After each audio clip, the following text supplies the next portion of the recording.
Powered by the Montana Television Network. This is the Noon News from Montana's news leader. Good afternoon, and thanks so much for joining us today. I'm Asia Gore. Our top story this half hour: shockwaves are still rippling through the nation's capital following charges announced Monday related to the Trump campaign in Russia. But as CBS's Mola Lenghi reports, the 2 indictments and 1 guilty plea may be just the beginning. President Trump says the investigation into Russian interference in the election is just a witch hunt. But Monday, his former campaign chairman Paul Manafort and his business associate Rick Gates were accused of hiding tens of millions of dollars in foreign banks while working for pro-Russian political parties in Ukraine. Manafort has been under scrutiny for a while, but the Mueller team sent shockwaves through Washington when it announced Trump campaign advisor George Papadopoulos pled guilty for lying to the FBI. Papadopoulos is described in court documents as a proactive cooperator, and CBS News has learned there are other sealed indictments with similar case numbers that have already been filed. If you seal one indictment and you've got one guy working for you, there are others. The White House distanced itself from the indictments, saying they had nothing to do with the president or the campaign. On Twitter this morning, President Trump said, as Paul Manafort's lawyer said, there was no collusion, and events mentioned took place long before he came to the campaign. Few people knew the young, low-level volunteer named George, who has already proven to be a liar. He was a volunteer on a council that met once. On Capitol Hill this afternoon, Facebook, Google, and Twitter are prepared to testify that a Russian group called the Internet Research Agency posted more than 80,000 times that may have reached as many as 126 million Facebook users. Twitter plans to say it closed more than 2,700 accounts linked to the same group. Mola Lenghi, CBS News, the White House. And Google announced in a blog post that it found limited misuse of its services by that Russian group, Internet Research Agency. It also says there are some YouTube channels that were likely backed by Russian agents. Meanwhile, President Trump says he wants to sign a tax reform bill into law by Christmas. House Republicans are set to unveil their tax bill Wednesday. Meanwhile, the president is meeting with the leaders of the U.S. Chamber of Commerce, the National Association of Manufacturers, the Business Roundtable, and others on taxes. Here in Montana, a Canyon Ferry cabin destroyed after a fire broke out this morning on the reservoir's west shore. That fire was reported around 8 a.m. The Tri-Lake Fire Department arrived to find a single cabin fully engulfed on West Shore Drive. Flames were beginning to spread to nearby trees, so mutual aid across the valley was called in, and a DNRC helicopter assisted to prevent a wildfire. No one was injured, and the cause of that fire remains under investigation. A 21-year-old Idaho man is dead after a crash involving 2 vehicles and an elk in Missoula County. It happened around 7:15 last night west of Potomac on Highway 200.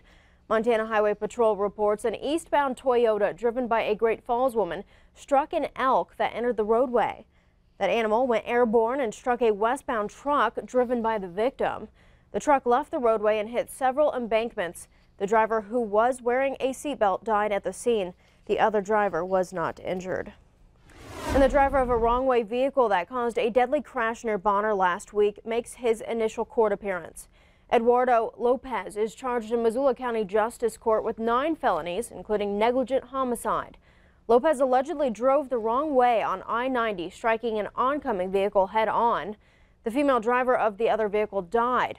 Authorities are waiting on a toxicology report to determine whether Lopez was under the influence of drugs at the time. Lopez posted his $100,000 bond. Great Falls police are looking for the suspect who stole a vehicle with a child inside. That child was found safe last night outside the doors of the Best Western Heritage Inn, still in his car seat. The vehicle, a black Chevy Malibu, is still missing. Police say the boy's mother left him in his car seat with the car running when she was downtown. That's when the vehicle was stolen. Hotel staff later found the boy outside the building and alerted police. Anyone with information about that stolen vehicle should contact 911. Mineral County commissioners have shut down the jail due to safety concerns. The Mineral County attorney said one of the detention officers walked out on the job Thursday, leaving just 2 officers on duty. Sheriff Tom Bauer says between poor pay and difficult hours, attracting and retaining employees has been difficult.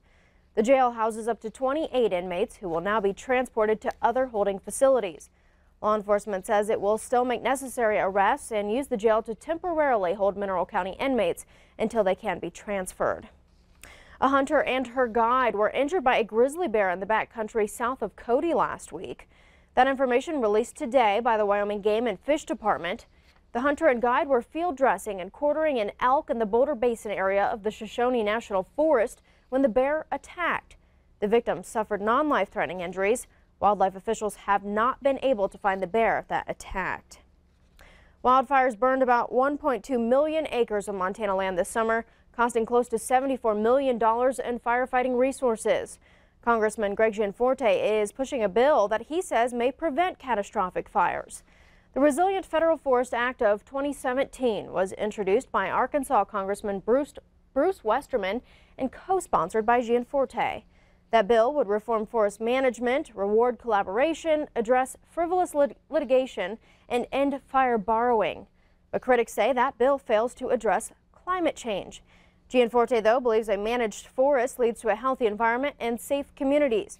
A vote on the bill is set for Thursday. People across the state are remembering Montana's only female governor, Judy Martz, after she passed away Monday. Martz died at the age of 74 after a battle with pancreatic cancer. The Big Timber native lived a life filled with many accomplishments. Martz competed as a speed skater in the 1964 Winter Olympics. And then in 1995, Governor Mark Roscoe surprised nearly everyone when he chose her as his lieutenant governor. Together, they won re-election on the Republican ticket in 1996. Martz then ran for governor in 2000 and won against Democrat Mark O'Keefe, making her Montana's first female governor.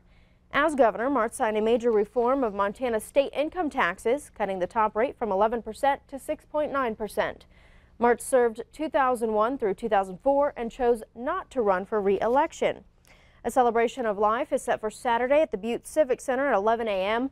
Martz will lie in state from 9 a.m. to 4:30 on Friday at the Capitol Rotunda in Helena. The public is welcome to attend. Still ahead on the Noon News, an investigation now underway after a pair of women say they were lost at sea for half a year. Details when we come back. But first, Ed has a look at our weather forecast. Stay with us.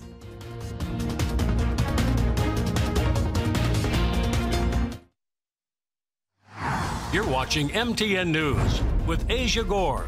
Storm Tracker weather with Ed McIntosh and farm and ranch news from the Northern Ag Network. This is the Noon